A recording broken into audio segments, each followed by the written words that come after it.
கிறிஷோட உயிருக்கு எந்த ஆபத்தும் வரக்கூடாது அப்படின்னு நினைக்கிறவங்க மறக்காம நம்ம வீடியோக்கு ஒரு லைக் பண்ணிக்கோங்க. இப்போ கிறிஸ் வந்து முத்துவோட கார்ல ஏறுனத பார்க்கவே இல்ல. டோர வந்து பூட்டிர்றாரு. அதுக்கப்புறமா மீனா கிட்ட வந்துட்டு, அ அந்த ஒரு ஸ்கூலுக்கு வந்துட்டு நான் பூ குடுக்கணும் அப்படின்ற மாதிரி மீனா சொல்றாங்க. நான் உன்னைய கூட்டிட்டு போறேன். ஆனா ஏன் தயங்கிட்டே இருக்கிற? என்னாச்சு? அப்படின்னு சொல்லிட்டு கேட்குறாரு. இல்லங்க என் வண்டிய வந்து சர்வீஸ் பண்றதுக்காக குடுத்துருந்தேங்க. அதனால இப்போ எனக்கு பூ குடுக்குறதுக்கு வேற போகணும் அப்படின்னு சொல்ல, உடனே முத்து இருந்துட்டு என்ன சொல்றாங்கன்னா, "கவலையே படாத வா என்னோட கார்ல வா நான் உன்னைய கூட்டிட்டு போய் இன்னைக்கு எங்கெங்கலாம் பூ குடுக்கணுமோ குடுத்துர்றேன்" அப்படின்னு சொல்லி சொல்றாங்க.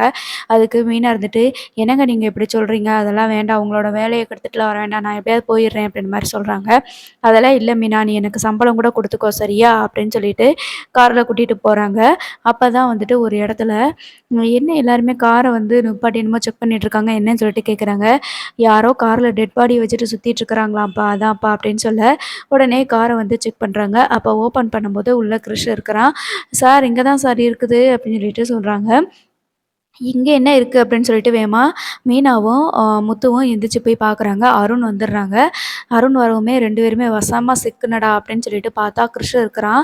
உடனே "டேய் கிறிஷு" அப்படின்னு சொல்லிட்டு வேகமா முத்து வந்து தூக்குறாங்க. ஆனா அவன் அன்கான்ஷியஸா இருக்கிறான். காருக்குள்ள ஏறுனதுலருந்து சரியா மூச்சு விட முடியாம அன்கான்ஷியஸ்ல போனதுனால மயங்கி போய் இருக்கிறான். இப்போ "இந்த பையன கடத்துனியா? இல்ல இந்த பையன் உயிரோட இருக்கானா? இல்லையா?" அப்படின்னு சொல்லி சொல்றாங்க. "என்னாச்சுன்னே தெரியாம நீ பேசாத. இவன் எப்படி என் காருக்குள்ள வந்தான்னே எனக்கு தெரியாது" அப்படின்ற மாதிரி முத்து சொல்றாங்க. உடனே "நீ சும்மா நிறுத்துடா. ஏதாவது பேசி என்னைய சமாளிக்கலாம் மட்டும் நினைக்காத. இந்த பையனுக்கு மட்டும் ஏதாவது ஆச்சு நீ தான் காரணம். எங்களுக்கு தெரியும். ஏற்கனவே வந்துட்டு ஒரு இது வந்துச்சு மெசேஜ். நீ தான் கடத்தியிருப்ப. நீ தான் கொன்றுப்ப" அப்படின்ற மாரி சொல்றாங்க. "இந்த பையனத்தான் நாங்க தேடிட்டு இருக்கோம். இந்த பையன் தான் வந்து எங்க வீட்ல தான் இருந்தான். எதுவுமே புரியாம பேசாதீங்க அருண்" அப்படின்னு சொல்லிட்டு மீனா சொல்றாங்க. "உங்க புருஷன மாரி தானே நீயும் இருப்ப" அப்படின்னு சொல்லும்போது நம்ம முத்துவுக்கு கோவம் வந்து அருண அடிச்சிடுறாரு. அதுக்கப்புறமா அங்க இருக்கிற போலீஸ்ல இருக்கவங்க எல்லாருமே வந்து முத்துவும், மீனாவையும் 2 பேருமே போலீஸ்ல அரெஸ்ட் பண்ணி கூட்டிட்டு போயிடுறாங்க. அங்க இருக்கிற ஒரு கான்ஸ்டபிள் வந்துட்டு, அ கிறிஷ வந்து ஒரு ஹாஸ்பிட்டல்ல சேர்த்து விடுறாங்க. அதுக்கப்புறமா ஹாஸ்பிட்டலுக்கு ஸ்ருதி வராங்க. ஸ்ருதி கிட்ட நடந்த விஷயங்கள சொல்றாங்க. பாவம் என்ன நடக்குதுன்னு பார்ப்போம்.